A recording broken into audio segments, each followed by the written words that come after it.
Elle est née au Rwanda et l'a quitté à l'âge de 8 ans, juste après le génocide contre les Tutsis. Aujourd'hui, elle est top modèle en France. Elle explore les chemins de son identité grâce à la photographie et avec une exposition parisienne, La mode, les mondes, exposition qui se tient en ce moment à la galerie 24 Beaubourg.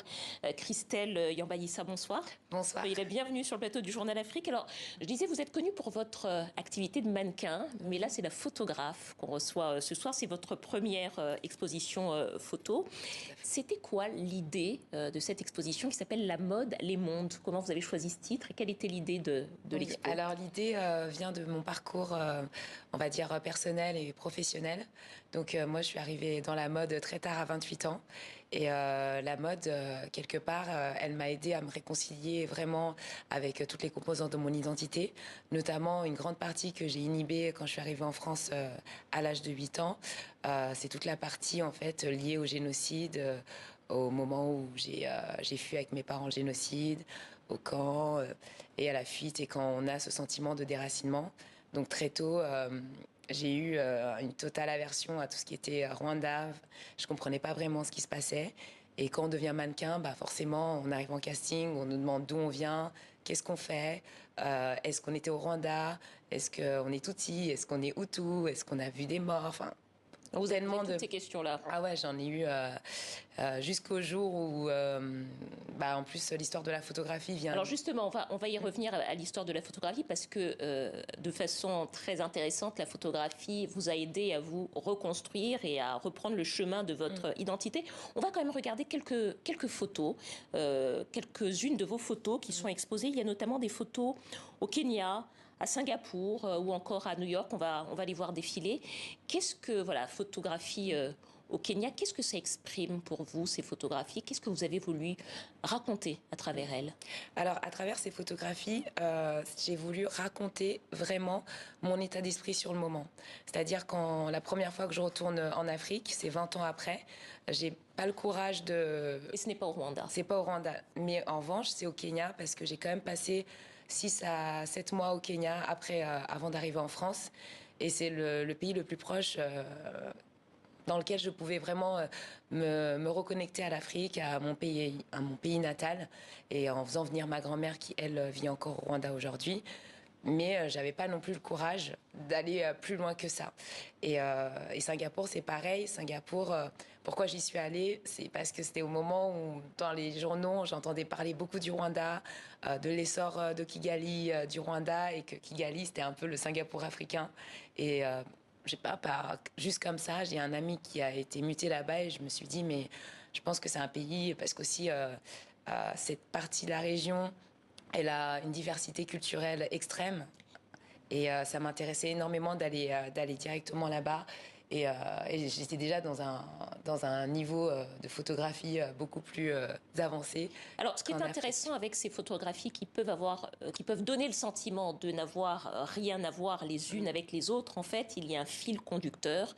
Comme vous l'exprimez très bien, c'est la recherche. Cette exposition aurait pu s'intituler, au fond, à la recherche du Rwanda ou à la poursuite du Rwanda, parce que vous insistez sur le fait que c'est la photo qui vous a permis de petit à petit vous reconnecter avec votre pays d'origine le jour où vous aviez réalisé que vous n'aviez pas de photos d'enfance. Expliquez-nous un petit peu comment c'est arrivé. C'est une petite anecdote. J'arrive en France et là, c'est la fête des mères. Et on nous dit on doit récupérer plusieurs photos avec notre maman depuis qu'on est toute petite. Donc j'arrive à la maison et ma mère me dit tout a brûlé. Donc je passe une nuit un peu tragique. Pendant la guerre, après le génocide, vous n'aviez plus rien. Plus rien. Aucun souvenir à part ceux que j'ai dans ma tête, mais aucun souvenir. Alors que c'est vraiment quelque chose de naturel, prendre des photos et avoir des albums photos. Et ma mère m'a offert un petit appareil photo jetable. Et c'est ainsi que j'ai commencé en fait à écrire beaucoup, donc pour extérioriser. Et à chaque fois, j'accompagnais ces écrits comme un peu c'est présenté dans l'exposition, avec une photo que j'allais directement faire imprimer. Qu'est-ce que ça vous... Parce que vous êtes à la fois le sujet de certaines photographies, puisque vous êtes photographié vous-même en tant que mannequin, et rien ne vous destinait à devenir mannequin, puisque vous faisiez une thèse en géopolitique, je crois. En stratégie de gouvernance. En stratégie de gouvernance, donc rien ne vous destinait à faire ce métier. et être photographié, puis ensuite c'est vous-même qui avez commencé à photographier. Vous diriez que la photographie, pourquoi est-ce qu'elle a été aussi importante pour vous et qu'est-ce qu'elle vous a apporté humainement et dans votre reconstruction? Alors la photographie, c'est très simple. Elle m'a apporté un moyen d'expression qui peut me sortir hors de mon confinement personnel. C'est-à-dire que moi, j'ai toujours été quelqu'un de très avenant, très joyeuse, très volontaire, mais j'ai toujours eu cette densité en moi qui est un peu... je reste un peu à l'écart et j'ai une pudeur très forte concernant qui je suis. Et plus je faisais des photos, plus les personnes arrivaient à déceler cette partie de moi et plus j'avais, on va dire, des facilités à en parler. Donc la photographie, pendant très longtemps, était une forme de thérapie personnelle pour pouvoir justement parler de mon passé, parler de mes origines. Vous avez une très jolie phrase dans une précédente interview. Vous disiez que la photographie, au fond, c'est une documentation de nos vies personnelles. Hein. Bah, Qu'est-ce que ça... Et beaucoup de gens en Afrique qui ont connu des guerres ou des troubles ont perdu leur photographie d'enfance. Qu'est-ce que ça fait? Qu'est-ce qu'on ressent de ne plus avoir de photographie de nous pendant l'enfance? Bah, alors, on a l'impression que nos souvenirs sont des rêves ou des choses, des illusions, parce que bah, c'est ça, le rapport que j'ai à la photographie, c'est typiquement, j'ai envie de contrôler le souvenir. C'est très bizarre, je ne sais pas si c'est une bonne chose. En revanche, grâce aujourd'hui à la photographie, j'arrive quand même à pouvoir me souvenir. Et tous les souvenirs que je peux avoir, qu'ils soient bons ou mauvais, soit c'est des cauchemars, donc avec beaucoup de choses autour de la guerre, soit c'est des super bons souvenirs avec mes grands-parents, mes cousins ou mes copains à l'école, mais j'ai plus l'impression que c'est des rêves.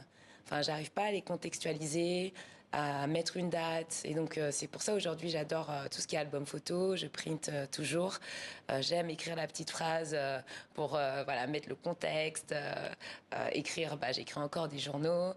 Donc l'écriture et la mémoire, c'est vraiment quelque chose qui compte énormément pour moi. La photographie comme béquille, même si c'est un vilain mot finalement, celui de béquille, pour d'aussi jolies photos, mais pour vous aider à reconstruire et vous tenir et réexplorer les chemins de votre mémoire, de votre identité.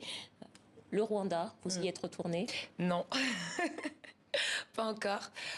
J'ai vraiment envie d'y retourner. J'ai déjà fait plusieurs tentatives pour y retourner, mais c'est comme si, quelque part, j'avais peur que du jour au lendemain, la guerre recommence. Et même, de toute façon, toutes les guerres du monde, le contexte actuel, l'Ukraine, j'avais l'impression que la guerre me suivait, ou quelque part...